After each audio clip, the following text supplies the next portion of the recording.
Friends, മീഡിയയുടെ പുതിയ latest informative educational വീഡിയോയിലേക്ക് സ്വാഗതം ചെയ്യുകയാണ്. കേരള സർവകലാശാല 2023 ഓഗസ്റ്റിൽ നടത്തിയ ഒന്നാം സെമസ്റ്റർ MCA 2020 സ്കീം ഡിഗ്രി പരീക്ഷാഫലം പ്രസിദ്ധീകരിച്ചിട്ടുണ്ട്.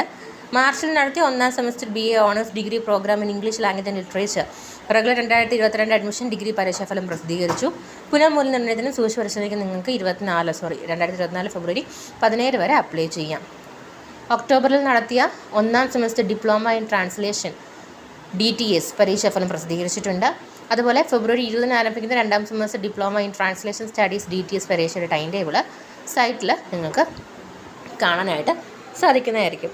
പിന്നെ മേഴ്സി ചാൻസ് പരീക്ഷയ്ക്ക് അപേക്ഷിക്കാനുള്ള കാര്യമാണ്. അതായത് 2000 മുതൽ 2009 വരെയുള്ള അഡ്മിഷൻ സ്റ്റുഡൻസിന് നിങ്ങൾക്ക് ഈ ഒരു മേഴ്സി ചാൻസിന് വേണ്ടിയിട്ട് എഴുതാനുണ്ടെന്നുണ്ടെങ്കിൽ BA BSc BCom BBA BCA restructured vocational കോഴ്സിന് അനുവദിച്ചിട്ടുള്ള മേഴ്സി ചാൻസ് പ്രകാരം നടത്തേണ്ട 1, 3, 4, 5 സെമസ്റ്റർ പരീക്ഷയ്ക്കുള്ള അപേക്ഷകൾ അതാത് കോളേജുകളിലെ പ്രിൻസിപ്പൽമാർക്ക് 2024 ഫെബ്രുവരി 26 നിശ്ചിത മേഴ്സി ചാൻസ് ഫീസ് പേപ്പറുകളുടെ എണ്ണം 3 അതിൽ കുറവോ ആയാൽ 7500 രൂപയും പേപ്പറുകളുടെ എണ്ണം 3 കൂടുതലാണെങ്കിൽ ഓരോ പേപ്പറിനും 2500 രൂപയും ഒടുക്കി നൽകേണ്ടതാണ്. കൂടാതെ വിദ്യാർത്ഥി വിവരങ്ങൾ സർവകലാശാല അറിയിക്കണം.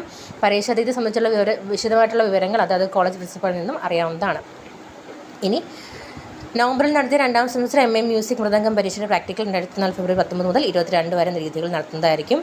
ഡിസംബറിൽ വിജ്ഞാപനം ചെയ്ത അഞ്ചാം semester BWork food processing and management കോഴ്സുകളുടെ പ്രാക്ടിക്കൽ പരീക്ഷകൾ ഫെബ്രുവരി 13 മുതൽ അതാത് പരീക്ഷാ കേന്ദ്രങ്ങളിൽ വെച്ച് നടക്കുന്നതാണ്. ഇനി post graduate diploma in translation administrative drafting and reporting in Hindi അപേക്ഷ ക്ഷണിച്ചിട്ടുണ്ട്. നിങ്ങൾക്ക് ഡീറ്റെയിൽസ് സൈറ്റിൽ അവൈലബിൾ ആണ്, അത് ചെക്ക് ചെയ്യാം.